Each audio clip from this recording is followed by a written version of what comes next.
NEET में धांधली की खबर ने बिहार के सियासी गलियारों में हड़कंप मचा दिया है। आरोप है कि इस फर्जीवाड़े में बिहार के पूर्व डिप्टी सीएम और आरजेडी नेता तेजस्वी यादव के पीएस की अहम भूमिका है। दावा तो यह भी किया जा रहा है कि आरोपी सिकंदर यादवेंदु लालू प्रसाद यादव का बेहद करीबी है।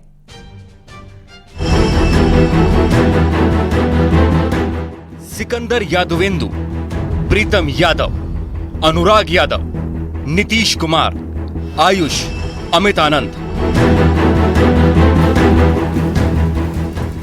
बिहार के सबसे बड़े ताकतवर राजनीतिक परिवार के इर्द गिर्द घूमते इन नामों ने राजनीति का पारा हाई कर दिया है, क्योंकि एनडब्ल्यूटी पेपर लीक मामले में आरोपों का कांटा लालू यादव के परिवार की तरफ घूम गया है।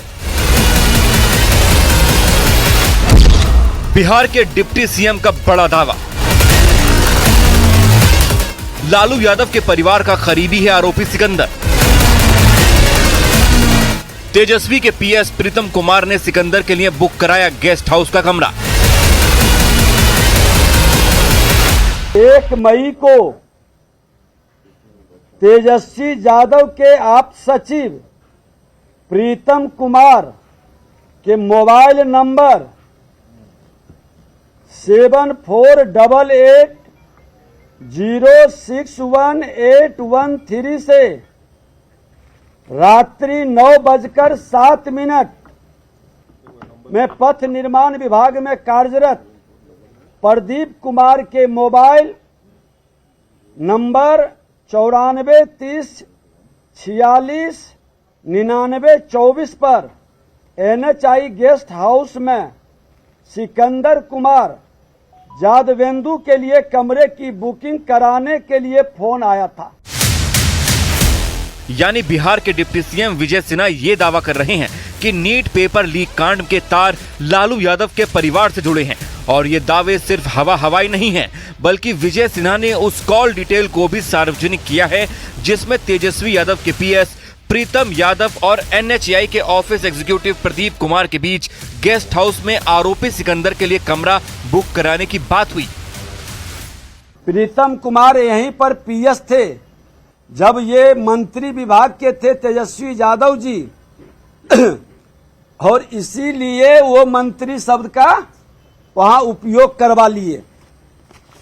दोनों का पत्र है, दोनों ने लिख के दिया है।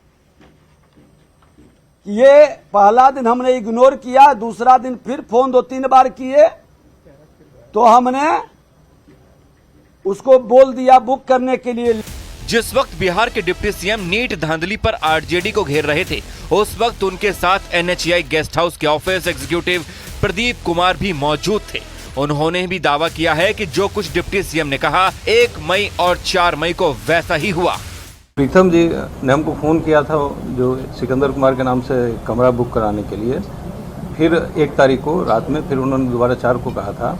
हमने कहा था रिक्वेशन के लिए, तो उन्होंने कहा रिक्वेशन उनके द्वारा दे दिया जाएगा। तो हमने अकॉर्डिंगली मैसेज वहाँ के कनीक अविंदा को कर दिया, उनको फ़ोन पर बता दिया ऐसा ऐसा है, बाद में वो रिक्वेशन भी देंगे। और हमने अधीक्षण अविंदा को भी बता दिया था यूनिवर्सल फाउंटेन विकास। किसके नाम से बुक हुआ रूम हुआ या नहीं इसकी जानकारी नहीं, हमने सिर्फ मैसेज किया था। NHI की कुछ वहाँ पे लोग हैं उसको। हाँ यही है। यही वजह है कि जेडीयू इस नीट धांधले मामले में आरजेडी से लगातार सवाल कर रही है। हमारी उम्मीद यह है कि माननीय तेजस्वी यादव इस बात को स्पष्ट करें कि प्रीतम से प्रीत क्यों है, यह सवाल बड़ा महत्वपूर्ण है। किसी व्यक्ति का नाम, किसी व्यक्ति के नाम पर कोई कहीं रुकने का जहां तक सवाल है, एक गंभीर सवाल नहीं है। सवाल है कोई कहीं रुकता हो किसी के नाम पर, वो व्यक्ति गलत करता तो गलत जो करेगा वो जाएगा। उधर नीट धांधली कांड में जिस गेस्ट हाउस का जिक्र किया जा रहा है, उस पर NHI का भी रिएक्शन आया है, जिसमें यह कहा गया है कि पटना में जिस गेस्ट हाउस का जिक्र किया गया है वो है ही नहीं। यही वजह है कि परीक्षा में हुई इस धांधली की कहानी में कई सवाल खड़े हो रहे हैं।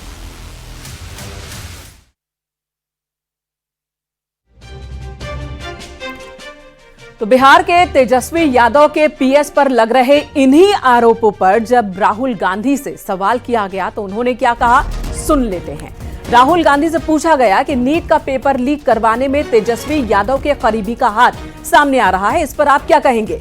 जिसके बाद राहुल गांधी ने कहा कि जो भी जिम्मेदार हैं उन पर एक्शन होना चाहिए। लेकिन राहुल गांधी ने तेजस्वी यादव को लेकर कुछ भी नहीं कहा। वहीं केंद्र सरकार पर जरूर निशाना साधा। तो तेजस्वी के पीएस के हाथ नजर आ रहे हैं लीक पेपर, जो नीट पेपर लीक हुआ है उस मामले में। लेकिन राहुल गांधी कह रहे हैं कि केंद्र सरकार की ही जिम्मेदारी बनती है और जो भी गलत है उनके खिलाफ एक्शन। 1 सेकंड। बिहार का भैया हमने कहा है कि इंक्वायरी होनी चाहिए और जो भी जिन्होंने भी पेपर लीक कराया है उनके खिलाफ कार्रवाई होनी चाहिए। हिंदुस्तान में बहुत सारे ऑनेस्ट लोग हैं, बहुत सारे ऑब्जेक्टिव लोग हैं। अगर ऑब्जेक्टिव लोगों को, ऑनेस्ट लोगों को आप ये काम दोगे, पेपर लीक नहीं होगा। अगर आप मीडियोकर लोगों को राजनीतिक बेसिस पे, आइडियोलॉजिकल बेसिस पे चुन के करोगे तो ये काम होगा।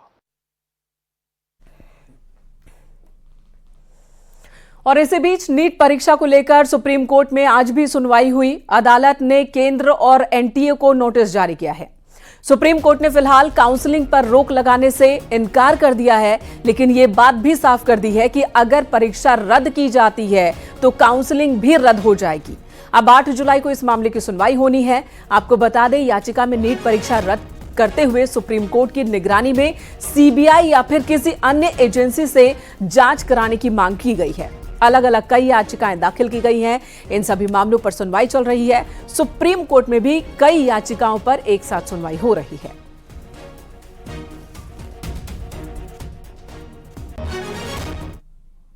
बाद में नोटिस इशू करा है और मैटर को 8 जुलाई के लिए बाकी सारी याचिकाओं के साथ में इसको क्लब कर दिया है, टैग कर दिया है। हमारी जो मुख्य प्रेयर थी वो ये थी कि सुप्रीम कोर्ट की मॉनिटरिंग में इसकी सीबीआई या कोई अन्य एजेंसी इसकी जांच करे। दूसरी प्रेयर हमारी थी कि पूरी की पूरी, क्योंकि ये पूरी परीक्षा ही स्कैनर में आ गई है और कोर्ट का भी मानना है कि 0.1% भी अगर कहीं कोई हमें गलती दिखती है या कमी नज़र आती है तो हम इसको स्ट्रिक्ट व्यू लेंगे। तीसरी प्रेयर हमारी थी कि जो बच्चों ने 620 से ज़्यादा नंबर स्कोर करे हैं, 620 से 720 में, उन बच्चों की एक पोस्ट एग्जामिनेशन एनालिसिस कि कितने नंबर उनके 12वीं में आए थे, उनका एकेडमिक में क्या बैकग्राउंड था। ऐसे कई इंसिडेंट हुए हैं जिसमें बच्चों के 12वीं में नंबर जो है वो लेस देन पासिंग मार्क्स हैं या कुछ सब्जेक्ट्स में फेल हैं, पर यहाँ वो मोर देन 700 स्कोर कर रहे हैं।